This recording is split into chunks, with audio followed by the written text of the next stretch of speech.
नमस्कार दोस्तों। दोस्तों, आज जो ये वीडियो है, ये आप कह सकते हैं बहुत ही ज़्यादा अलग अलग टॉपिक्स के ऊपर आपके साथ चर्चा करने के लिए लाया हूँ मैं। क्योंकि देखिए, सबसे पहला टॉपिक होगा जो आपकी स्क्रीन में ऑलरेडी लिखा हुआ है, IRFC। बहुत इंपॉर्टेंट एक आप कह सकते हैं नोटिस नहीं कहना चाहिए, बहुत important information regarding HDFC bank, इस एक वीडियो में चर्चा करने की कोशिश करूंगा। और एक चीज़ दोस्तों, आपको पता होगा कि अब क्वार्टरली नंबर्स तमाम जो भी मेजर थे वो खत्म हो चुके हैं। लगभग सभी के क्विक एनालिसिस तो हमने किए हुए हैं। उसके बाद आगे की जो आप कह सकते हैं आने वाले समय में जिस प्रकार की वीडियोस आने वाले हैं उसके ऊपर एक छोटी चर्चा करनी ज़रूरी है। तो भाई देखिए, अगर आप मेरे पुराने व्यूअर्स हैं, आप जानते हैं कि मैं किस तरह के आप कह सकते हैं चर्चा करता हूं किस तरह की वीडियोस पे, तो आपको पता होगा कि मेरा जो फेवरेट सेगमेंट हमेशा रहा है वो कंप्लीट एनालिसिस का वीडियो रहा है।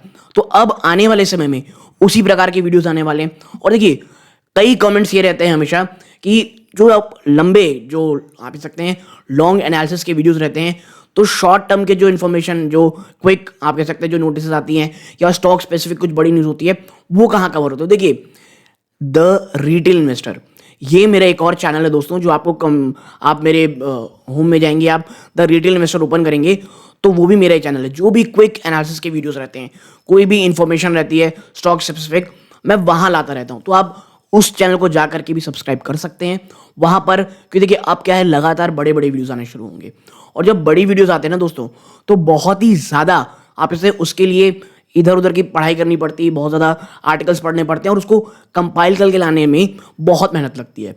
और मैं आपको पता होगा हर एक चीज़ अकेले करता हूँ, इसलिए फिर छोटी वीडियोस में इंफॉर्मेशन नहीं दे पाता। तो इसके लिए दूसरा चैनल है जहाँ पे बहुत ही क्विकली मैं आकर के भले ही 3-4 मिनट 5 मिनट की वीडियोस वहाँ बनाता हूँ, तो उसे आप सब्सक्राइब कर सकते हैं।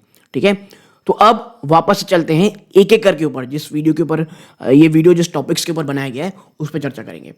सबसे पहले बात कर लेते हैं IRFC की। भाई साहब, IRFC में करें क्या?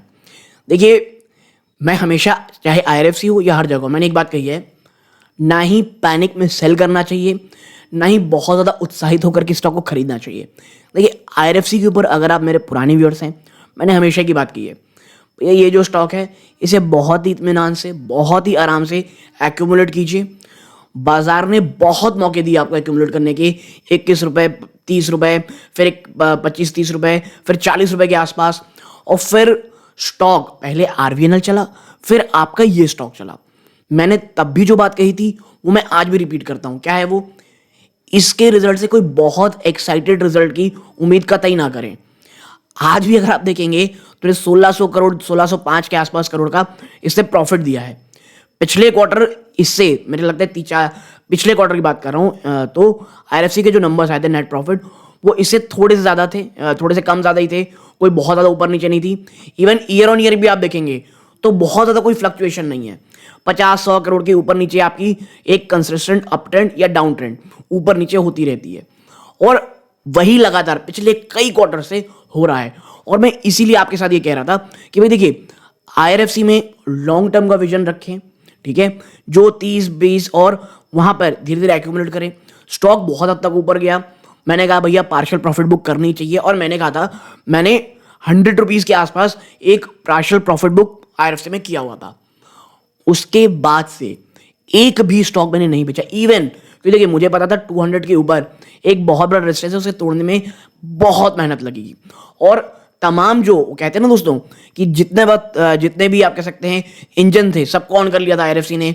और तमाम जो चीज़ें पॉजिटिविटी थी वो प्राइस इन हो चुकी थी, चाहे वो इंफ्रा को लेकर के हो, जो आप कह सकते हैं निर्मला सीतारमण जी जो बजट लेकर के आई, उसमें जो रेलवे को पैसे दिए गए, ये तमाम पॉजिटिविटी प्लस जो पॉजिटिव मोमेंटम था स्टॉक का, स्टॉक को 200 के ऊपर लेकर के गया। वहां पर आप कह सकते हैं बहुत सारे लोग, उन्हें लगा कि भैया स्टॉक शायद ऊपर जाएगा, तो स्टॉक में आप ये कह सकते हैं बने रह गए। लेकिन क्या हुआ भाई साहब, लगातार गिरावट हो रही है वहां पे, और स्टॉक इतनी भयंकर गिरावट दिखाया। और देखिए, IRFC के ऊपर ना मैंने द रिटेल इन्वेस्टर में भी बात कही थी कि भैया इसका जो नेक्स्ट जो बड़ा सपोर्ट है, अगर 150 टूटेगा, 130 के आसपास एक अच्छा सपोर्ट है। स्टॉक उसी के आसपास सपोर्ट लिया, वहां से जब मैं वीडियो रिकॉर्ड कर रहा हूं वापस से 159। अब वो लोग भी बहुत ज्यादा परेशान हैं जो पैनिक सेलिंग कर दिए 150, 160, इवन 140 के आसपास। तो देखिए, ये सर्कल ही है। एक चीज फॉर श्योर है कि जो बहुत सारी पॉजिटिविटी थी, जो बहुत सारी चीज़ें इसमें होनी थी, वो ऑलरेडी हो चुकी हैं। यहाँ से अब इस प्रकार के वापस से 300-400 रुपये चले जाए, इसके चांसेस मुझे थोड़े पर्सनली कम लगते हैं। प्लस भारत सरकार जो स्टेक सेल है उसकी भी चर्चा इनमें चली रही, क्योंकि देखिए मैंडेटरी तो है ही, आपको 75% के नीचे अपना स्टेक रखना ही पड़ेगा। ठीक है, तो ये चीज़ याद रखिएगा। और अभी मेरे ख्याल से 86.6% की भारत सरकार की इसमें स्टेक है। तो ये तमाम चीज़ें एज अ इन्वेस्टर मैं बता दूं आपको पता होनी चाहिए। और इतने सारे क्वेश्चंस आए थे तो मुझे लगा इसके ऊपर ही बात करनी चाहिए दोस्तों। अब एक चीज़ दोस्तों, अगर आप बहुत ज़्यादा कमेंट करते हैं, अगर आपको चाहते हैं कि कौन से अन्य वीडियोस है जिसके ऊपर कंप्लीट एनालिसिस का वीडियो लेकर के आएँ, मैं आपसे फिर कह दूं, आप अगर प्रायोरिटी पैनल ग्रुप को ज्वाइन करके कमेंट करते हैं कि भैया इस स्टॉक के ऊपर बात कर लीजिए, या आपके कोई सवाल रहते हैं और उस ग्रुप को ज्वाइन करके सवाल करते हैं, तो वो हाईलाइट होता है और मैं उसके ऊपर चर्चा करता हूं दोस्तों। या अगर मुझे लगता है ये कमेंट में ही जवाब दिया जा सकता है तो कमेंट में मैं जवाब दे देता हूं। और अगर आप चाहते हैं कि भैया किसी स्टॉक के ऊपर एनालिसिस का वीडियो बनाएं, तो आप उसको भी लिख सकते हैं बिना ज्वाइन किए। मैं थोड़े ज़्यादा समय लगेगा बट उसके ऊपर ज़रूर वीडियो बनाऊंगा। ऑलरेडी बहुत सारी जो रिक्वेस्ट है वो ऑलरेडी आ चुकी है कंप्लीट एनालिसिस की, जो आने वाले समय आपको एक एक करके मिलती रहेंगी। ठीक है, और अब आते हैं नेक्स्ट स्टॉक के ऊपर। नेक्स्ट स्टॉक क्या है दोस्तों? नेक्स्ट स्टॉक है आपका HDFC बैंक। जी हाँ, और HDFC बैंक में इसलिए ज़्यादा जरूरी है दोस्तों चर्चा करनी, क्योंकि अब निवेशक ना बहुत ज़्यादा परेशान है कि भैया करें तो करें क्या। तो देखिए सबसे बड़ी इंफॉर्मेशन जो है HDFC बैंक को लेकर के वो ये है कि 19 तारीख को दोस्तों इनकी एक एनालिस्ट मीट हो रही है। जी हाँ, HDFC बैंक जो तमाम दिग्गज एनालिस्ट हैं, और ये देखिए मैं जी बिजनेस में इसके बारे में पढ़ रहा था तो मुझे वहाँ से इन्फॉर्मेशन मिली, तो मैं आपके साथ शेयर कर रहा हूँ कि भाई तमाम जो एनालिस्ट हैं वो आने वाले हैं HDFC बैंक की इस एनालिस्ट मीट में, और वहाँ से वे फॉरवर्ड क्या होगा, आने वाले समय क्या चीज़ें होंगी, banking sector as a whole उनको एक दिशा निर्देश मिलेगा। क्योंकि देखिए हमेशा याद रखिए जो ये बड़े बैंक्स होते हैं ना, चाहे वो HDFC बैंक हो, चाहे वो कोटक महिंद्रा बैंक हो, ये बैंक बुरे समय में बहुत अच्छा चलते हैं।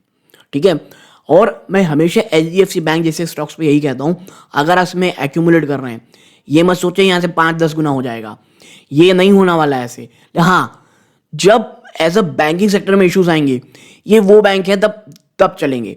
और आपको बता दूं मैं दोस्तों, ये आप एक प्रकार से कह सकते हैं आपके पोर्टफोलियो को स्टेबिलिटी देने के काम आते हैं। और जब एनालिस्ट मीट होगी, अगर HDFC बैंक ने कहा कि भैया बैंकिंग सेक्टर हमको थोड़ा सा इशू दिख रहा है, ठीक है, हमको थोड़ा इशू दिख रहा है, हम शायद ग्रोथ को थोड़ा स्लो डाउन करेंगे और अपने NPS को बचाने की कोशिश करेंगे, या इवन मैं बहुत ही लेमन लैंग्वेज में कह रहा हूं आपसे, या बैंक ये कहती कि आने वाला समय काफ़ी चैलेंजिंग होता दिखाई देगा, तो भाई साहब आपके HDFC बैंक जो दिग्गज बैंक होते हैं वो चलेंगे, ना कि ये जो कह सकते हैं जो बहुत हाई ग्रोथ है, जो जहाँ पे बहुत एंटिसिपेशन चल रहा है कि भाई ये बहुत अच्छा रनअप करेंगे, जैसे आपके IDFC फर्स्ट बैंक हो गए। अब बंधन बैंक का नाम तो मैं खैर नहीं लूंगा क्योंकि उसमें बंधन बैंक का नाम लिया गया था उनके द्वारा, बट मैं बंधन बैंक का नाम नहीं लूंगा यार, वहाँ पे NPA के बहुत इशूज़ चल रहे हैं। ठीक है, ये तमाम चीज़ें, बट एक आप कह सकते हैं ओवरऑल कॉन्टेक्स्ट में अगर आप देखेंगे, अगर उन्होंने कह दिया कि भाई चैलेंजेस हैं, हमको दिख रहा है आने वाले समय चैलेंजेस, तब बैंकिंग सेक्टर के जो अन्य छोटे मझोले स्टॉक हैं वो गिरेंगे, और ये HDFC बैंक जैसे बड़े स्टॉक, और जिसमें मैं कोटक महिंद्रा बैंक को भी जोड़ता हूं, वो तब चलने शुरू होंगे। ठीक है, तो एक दो इन्फॉर्मेशन आपके साथ शेयर करनी थी। और आप क्या खुद सोच रहे हैं कि भैया कौन से ऐसे स्टॉक्स हैं जहां पर बहुत बहुत ज़्यादा आपको लगता है कि बहुत अर्जेंट है कि एक कंप्लीट एनालिसिस का वीडियो आना चाहिए। देखिए एक बात याद रखिएगा, कंप्लीट एनालिसिस के जो वीडियोस आते हैं ये काफ़ी लंबे होते हैं, 24 मिनट या आधे घंटे के आसपास के ये वीडियोस होते हैं। और देखिए मैं बहुत कोशिश करता हूँ कम करने की, लेकिन चीज़ें वो हो नहीं पाती हैं, क्योंकि मेरा मन ये रहता है कि किसी स्टॉक के ऊपर चर्चा हो रही है तो बहुत अच्छे तरीके से हो। कुछ अगर चीज़ें मैं फिर बता दूं, अगर लगता है कि शॉर्ट इन्फॉर्मेशन कहाँ मिलती है, तो द रिटेल इन्वेस्टर एक मेरा चैनल है, वहाँ पर भी मैं एक छोटी छोटी जो वीडियोस रहती है वहाँ पर भी लाने की कोशिश करता हूँ। लेकिन देखिए एक चीज़ हमेशा याद रखिएगा, कुछ भी मैं जो यहाँ बात कर रहा हूँ आपसे, ये कोई भी बाइंग और सेलिंग की रिकमेंडेशन नहीं रहती है। जो भी इंफॉर्मेशन पब्लिक में फोरम में रहती है उसे कंपाइल करके बस आपके साथ लाने की कोशिश करता हूँ मैं दोस्तों। वो फिर आपके ऊपर रहता है कि भैया आप खरीदें, बेचें या क्या कर रहे हैं। ठीक है, और देखिए एक और चीज़ कि जो ऐसा अब स्टॉक से चर्चा जब होती है, तो जब स्टॉक ऊपर जाता है ये उन निवेशकों के लिए ही रहता है कि भैया उन्होंने इतना पेशेंस दिखाया कि एक स्टॉक को कब तक पकड़ रखना है, उन्होंने पेशेंस दिखाया, तो ये उन्हीं के ऊपर रहता है। अगर स्टॉक गिरता है तो भैया मैं हमेशा बात कहता हूँ, खास करके रिजल्ट से पहले अपना हमेशा माइंडसेट रखें, उस चीज़ के लिए तैयार है कि स्टॉक गिरेगा या ऊपर जाएगा। क्योंकि भाई देखिए, आपको पता होगा आज राजेश एक्सपोर्ट का क्या हाल चल रहा है। मैं आपको पर्सनली बताऊं, मुझे लगा था इस बार शायद कंपनी लॉस बुक करेगी, लेकिन नई कंपनी ने बहुत ही माइनर सा, भले ही माइनर सा, लेकिन प्रॉफिट तो बुक किया। और मुझे लगता है इस माइनर से जो प्रॉफिट है ना, उसकी जो जिसके रीज़न है, यही कारण है कि कुछ दिन पहले राजेश एक्सपोर्ट ने, आपको याद होगा, डिविडेंड अनाउंस किया था, उस डिविडेंड को भी कैंसिल कर दिया। उसका नेगेटिव सर बहुत ज़्यादा बाजार में पड़ा था। और अब जिस वैल्यूएशन में राजेश एक्सपोर्ट ट्रेड कर रहा है, वो है तो बहुत अट्रैक्टिव, लेकिन बहुत ही ज़्यादा वो निवेशक जो इस बात को लेकर के सोच रहे हैं कि भैया आगे क्या करना है, आगे क्या करना है, क्योंकि राजेश एक्सपोर्ट लोग बहुत ज़्यादा ऊपरी स्तरों में फंसे हुए हैं। पहले मैं आपको बता दूं, भाई मैं आज भी राजेश एक्सपोर्ट में इन्वेस्टेड हूँ, जी हाँ, लेकिन जैसा मैंने कहा, बहुत ही ज़्यादा एक आप कह सकते हैं हाई रिस्क पोर्टफोलियो का हिस्सा मैंने स्टॉक को दिया हुआ है, ठीक है। और राजेश एक्सपोर्ट, मेरा ये मानना है, आने वाले कुछ दिन मैं देखना चाहता हूँ कंपनी क्या कहती है। और Rajesh export as a stock, मैं ये नहीं कहता कि ये कोई मल्टी बैगर स्टॉक है कि यहाँ से रॉकेट बन जाएगा। चैलेंजेस हैं, इस बात को आप समझिए। और जिस तरह से मैनेजमेंट ने डिविडेंड डिक्लेयर जो किया था उसे कैंसिल किया है, ये भी एक इशूज़ है। अच्छा, मुझे ये लेकिन समझ नहीं आता राजेश एक्सपोर्ट में दोस्तों, इनका जब आप रिजर्व देखेंगे ना स्क्रीनर में, 15,000 करोड़ से ज़्यादा का रिजर्व है। जी हाँ, 15,000 करोड़ से ज़्यादा का रिजर्व। अब इन्होंने डिविडेंड क्यों नहीं दिया, ये देखना पड़ेगा। एक चैलेंज जो मुझे दिख रहा है इस बार, जो नंबर्स आए हैं वो हैं इनके, आप कह सकते हैं जो कॉस्ट ऑफ मटेरियल है वो 100% रहा है। अच्छी चीज़ जो पॉजिटिव कह लीजिए, या जो चीज़ मुझे इस बार बहुत ज़्यादा देखनी थी, वो है इनके टैक्स परसेंटेज। पिछली क्वार्टर में मेरे ख्याल से 14% टैक्स परसेंटेज था, जो घट के इस बार मात्र 2% रही है। इसके साथ ही साथ पिछला जो क्वार्टर गया था दोस्तों, पिछला क्वार्टर बोल रहा हूं मैं, वहां पर कंपनी को 38,000 करोड़ का धंधा किया था उन्होंने, और इस साल उन्होंने 65,000 करोड़ का धंधा किया है। तो एक बहुत अच्छा अपटिक देखने को तो मिल रहा है, लेकिन देखिए इसे हमको ईयर ऑन ईयर देखना रहता है, ना कि क्वार्टर ऑन क्वार्टर, ठीक है। तो ईयर ऑन ईयर आप देखेंगे 97% ज़्यादा की गिरावट हुई है प्रॉफिट में, और जिसका असर आपको आज की जो क्रैश दिख रहा है राजेश एक्सपोर्ट्स में, वही है दोस्तों। तो एज अ होल मैं आपके साथ बस यही कह रहा हूं कि ये जो चीज़ें होती हैं ना, मैं इसीलिए हमेशा कहता हूं, रिजल्ट से पहले अपना माइंडसेट मजबूत करें कि भैया क्या यहाँ पे मैं खरीदारी कर सकता हूँ, क्या मैं इसे बेच सकता हूँ या होल्ड कर सकता हूँ, क्योंकि रिजल्ट के बाद कुछ भी हो सकता है। स्टॉक रॉकेट ही बन जाता है, स्टॉक में बड़ी गिरावट भी हो जाती है, ठीक है। तो ये तमाम चीज़ें अपने दिमाग में ज़रूर रखा करें। तो भाई कोई ऐसे स्टॉक्स जो आपको लगता है कि नहीं यार इसमें चर्चा होनी चाहिए, कमेंट बॉक्स में बताइएगा। आप यहाँ तक जुड़े रहे। ये पूरा वीडियो बस बहुत ही कैजुअल और एक बातचीत के लिए वीडियो बनाया था मैंने।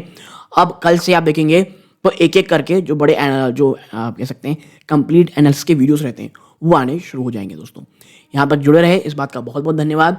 ये इस वीडियो का अंत है। जय हिंद दोस्तों।